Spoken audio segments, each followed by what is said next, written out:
The coffee cup hit the ground first. Then the laughter came. Hot coffee dripped from the sleeve of the man's worn jacket, sliding down his arm and splashing onto the floor of the small café. Conversations around the room stopped. A few people looked up from their laptops. Others stared awkwardly into their drinks.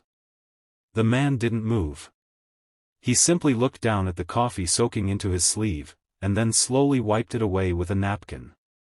Across from him, 3 well-dressed women stood by the counter, giggling like they had just witnessed the funniest thing in the world. "Oh my God," one of them said, barely holding back laughter. "Did you see his face?" Another crossed her arms and shook her head. "Maybe next time he'll learn not to block the line." The third woman rolled her eyes. "Or maybe he should learn how to dress if he wants to be in a place like this." The man remained silent. He wasn't dressed like the usual customers. His jeans were faded. His boots were dusty. His jacket looked like it had survived more than a few winters. But the thing that stood out most wasn't his clothes. It was the little girl sitting beside him.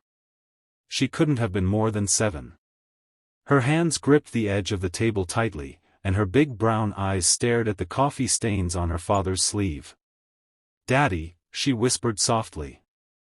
The man turned toward her instantly, his expression softening in a way that erased every trace of tension from his face. "It's okay, Lily," he said gently. But Lily wasn't looking at him. She was looking at the 3 women. "They were mean to you," she said, her voice small. The café had grown quiet now. People pretended not to listen, but everyone was listening. The man reached across the table and gently brushed a strand of hair from Lily's face. "Sometimes people say things they don't understand," he told her calmly. At the counter, the tallest of the 3 women scoffed.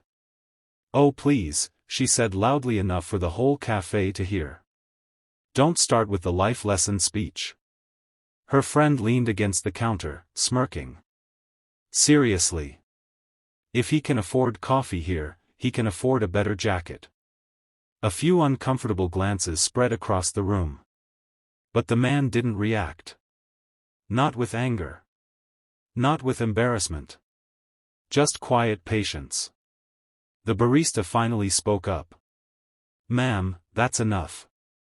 The woman waved her hand dismissively. "Relax. It's a joke." She looked back at the man and shrugged. "Besides," she added, "he doesn't exactly look like someone who can do anything about it." The man slowly stood up. He wasn't tall in the dramatic sense. But something about the way he moved changed the atmosphere instantly. His shoulders were broad. His posture straight. His calm, deliberate. And suddenly, the room felt different. Lily looked up at him. "Daddy?" He smiled gently. "Stay here a second, sweetheart." He stepped toward the counter. The 3 women exchanged amused looks. "Oh look," one whispered. "He's going to complain." The man reached the counter and calmly placed a few bills beside the spilled drink. "For the mess," he said to the barista. The barista shook his head quickly. "Sir, that's not necessary." But the man simply nodded. Then he turned to the women. Up close, something about him was impossible to ignore. Not anger. Not arrogance. Presence. The kind of quiet presence that made people instinctively straighten up. One of the women suddenly looked less confident. But the tallest one still smirked. "What?" she said. "You want an apology?" The man studied her for a moment. "Not really." That seemed to confuse her. "Then what do you want?" He paused. "Just hoping someday you'll realize how lucky you are." The woman laughed again. "Lucky? For what?" she asked sarcastically. "For never having to become the kind of person life tried to turn me into." The words hung in the air. For the first time, the women didn't have a quick response.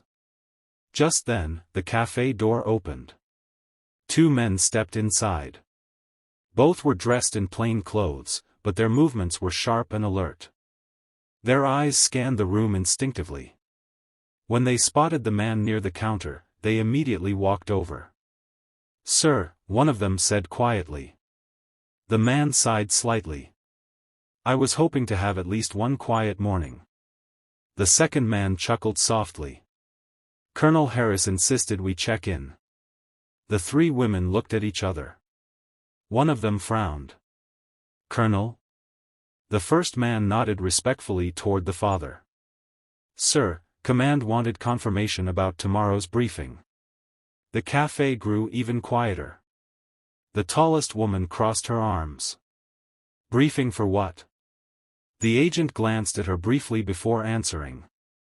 But his tone was polite. "Ma'am, this man served 12 years in Delta Force." The words landed like a thunderclap. Nobody spoke.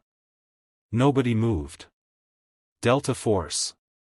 Even people who didn't know much about the military knew what that meant.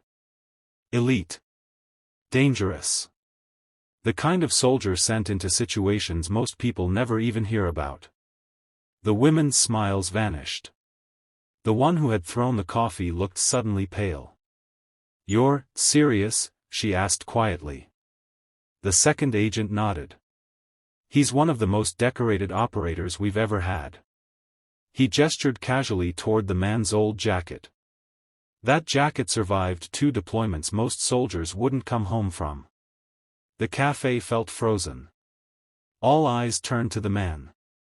But he didn't look proud. He didn't look intimidating. He just looked tired.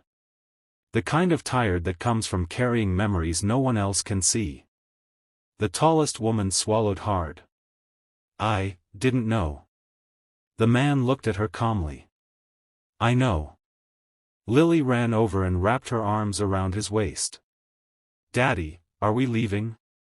He smiled and placed a hand on her shoulder. "Yeah, sweetheart. We are." As they walked toward the door, the barista suddenly spoke. "Sir?" The man turned.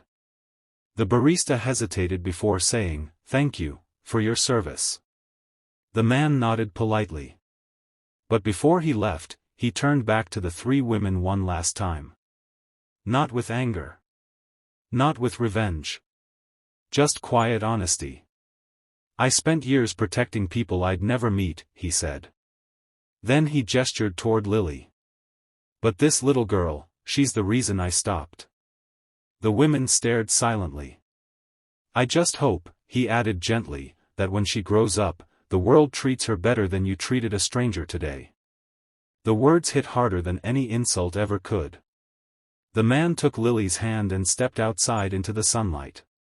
The café door closed softly behind them. Inside, the three women stood motionless.